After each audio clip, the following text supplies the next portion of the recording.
আসসালামু আলাইকুম ভিউয়ার্স, ফটোশপের প্রথম ক্লাসে আপনাদেরকে স্বাগতম। আজকে আমরা পেন টুল সম্পর্কে জানতে চলেছি। তো ফটোশপ ওপেন করার পরে আমাদেরকে একটি আর্টবোর্ড নিয়ে নিতে হবে। আমাদের জানতে হবে পেন টুল মূলত কী। পেন টুল অ্যাডোব ইলাস্ট্রেটর এবং ফটোশপের সবচেয়ে গুরুত্বপূর্ণ একটি টুল। এই পেন টুল দ্বারা আমরা অনেক কঠিন কাজ খুব সহজেই করে ফেলতে পারি নিমিষে।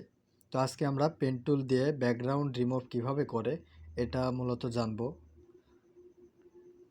ব্যাকগ্রাউন্ড রিমুভের অনেক উপায় থাকলেও পেন টুল দিয়ে যদি আমরা করতে পারি তবে এটা স্মুথ হবে। আমরা যেহেতু পেন টুল সম্পর্কে শিখব, তাই ব্যাকগ্রাউন্ড রিমুভ দিয়ে আমরা শুরু করতে যাচ্ছি। আমরা শুরুতেই একটি ইমেজ নিয়ে নিই। তো ইমেজটা আমরা ওপেন করে নিচ্ছি ফটোশপে। দেখুন, আমরা যদি এখানে এই ইমেজটাকে কালার চেঞ্জ করি, ইমেজ তো পুরা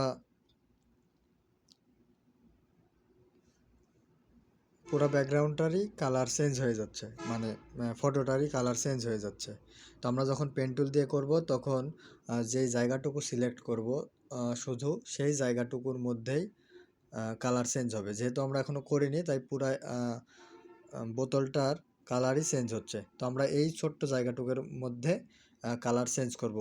দেখুন, আমরা পেন টুল দিয়ে আগে এটা সিলেক্ট করে নেব। আমি এটা বোঝানোর জন্য একটু রাফলি সিলেক্ট করলাম। তো দেখেন, আমরা সিলেক্ট করার পরে কন্ট্রোল ইন্টার দিয়ে সিলেক্ট করে নিব। তারপরে কালার চেঞ্জ করতে যাই। হ্যাঁ, শুধু ওইটুকু জায়গার মধ্যেই কালার চেঞ্জ হচ্ছে। আমরা যদি সিলেক্ট না করে নিতাম তাহলে পুরা বোতলের কালারই চেঞ্জ হতো। যেহেতু আমরা পেন টুল দিয়ে সিলেক্ট করে নিলাম, কন্ট্রোল ইন্টার প্রেস করেছি, তারপরে কালার চেঞ্জ করতে যাচ্ছি, সেই জায়গাটুকুর মধ্যেই কালার চেঞ্জ হচ্ছে। চলুন কন্ট্রোল টি দ্বারা আমরা এই সিলেক্টটাকে ডিসিলেক্ট করে নিই। তারপরে পেন টুল দিয়ে আমরা বোতলটাকেই শুধু সিলেক্ট করব। ট্রান্সপারেন্ট ব্যাকগ্রাউন্ড অর্থাৎ পিএনজি ফাইল ব্যাকগ্রাউন্ডের রিমুভ করার জন্য শুধু বোতলটাকে সিলেক্ট করে নিব। ব্যাকগ্রাউন্ড রিমুভ যে কোনো ফাইলকে আমরা পিএনজি ফাইল অর্থাৎ ট্রান্সপারেন্ট ফাইল বলতে পারি। তো আমরা যেই অংশগুলো রাখতে চাচ্ছি, বাকিগুলো রিমুভ করে দিতে চাচ্ছি, তো আমরা সেই অংশগুলো অর্থাৎ বোতলটাকে শুধু সুন্দরভাবে সিলেক্ট করে নিব। এটা আপনারা খুবই স্মুথভাবে আস্তে ধীরে করবেন, ভিডিওটা যেন খুব লেন্দি না হয়ে যায়, বড় না হয়ে যায়। আমি একটু তাড়াতাড়ি দেখানোর চেষ্টা করছি। তো আপনারা সুন্দরভাবে সিলেক্ট করে নেবেন এটা।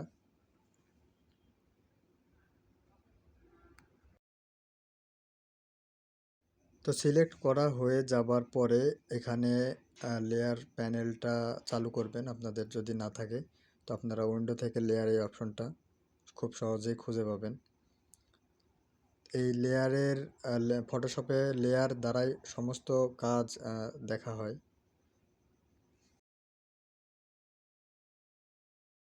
তো প্যানেলটা ওপেন করার পরে আপনারা control inter control J press করার পরে দেখবেন লেয়ারটা কপি হয়ে গেছে, অর্থাৎ সিলেক্ট করা অংশটুকু নতুন একটা লেয়ারে চলে এসেছে। তারপরে আপনারা পূর্বের লেয়ারের এই চোখটা যদি বন্ধ করে দেন তবে দেখবেন আপনাদের ব্যাকগ্রাউন্ড রিমুভ হয়ে গেছে।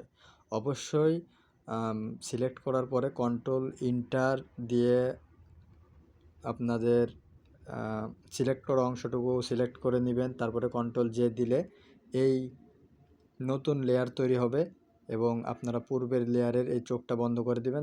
দেখবেন যে আগের ব্যাকগ্রাউন্ডটা রিমুভ হয়ে গেছে। অর্থাৎ মূল ব্যাকগ্রাউন্ডের চোখ বন্ধ করে দিলে ব্যাকগ্রাউন্ডটা থাকবে না।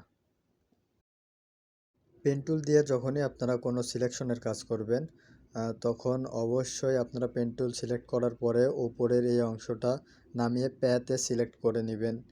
অবশ্যই প্যাতে সিলেক্ট করতে হবে, তাছাড়া এই কাজ সুন্দরভাবে স্মুথলি করতে পারবেন না। কাজ শুরুর পূর্বে তো দেখুন আমরা ব্যাকগ্রাউন্ডের এই চোখটা বন্ধ করে দিই। ব্যাকগ্রাউন্ড সিলেক্ট থাকা অবস্থায় আমরা ব্যাকগ্রাউন্ডটাকে রিমুভ করে দিই, ডিলিট করে দিই। তবে আমরা একটি সম্পূর্ণ স্বচ্ছ ট্রান্সপারেন্ট ব্যাকগ্রাউন্ড যুক্ত আমরা ফাইল পেয়ে গেছি। আমরা চাইলে এখন এই বোতলটিকে ইচ্ছামতো যেখানে খুশি সরিয়ে নিতে পারি, কারণ আমরা আমাদের মূল ফাইল পেয়ে গেছি এখানে। বাকি ব্যাকগ্রাউন্ডগুলো আমরা ডিলিট করে দিয়েছি। এই লেয়ার সিলেক্ট থাকা অবস্থায় আমরা কন্ট্রোল টি প্রেস করি, তবে আমরা এটিকে ছোট বড় করতে পারি। তো এই ছিল আজকের ভিডিও। ভিডিও খুব বেশি বড় করব না। আশা করি পেন টুল সম্পর্কে আপনারা বিস্তারিত জানতে পেরেছেন, কিভাবে ব্যাকগ্রাউন্ড পেন টুল দ্বারা রিমুভ করা যায়, রিমুভ করা সম্ভব। তো ভিডিওটা যদি ভালো লাগে অবশ্যই লাইক কমেন্ট করবেন। আর ভিডিওতে যদি কোথাও কোনো বুঝতে সমস্যা হয় অবশ্যই আপনারা কমেন্ট করবেন, কমেন্টের মাধ্যমে জানাবেন। টুল সম্পর্কিত যে কোনো সমস্যার জন্য আপনারা জানাতে পারেন। পরবর্তীতে সেই ধরনের ভিডিও নিয়ে হাজির হব। আজকের মতো বিদায় নিচ্ছি। আসসালামু আলাইকুম।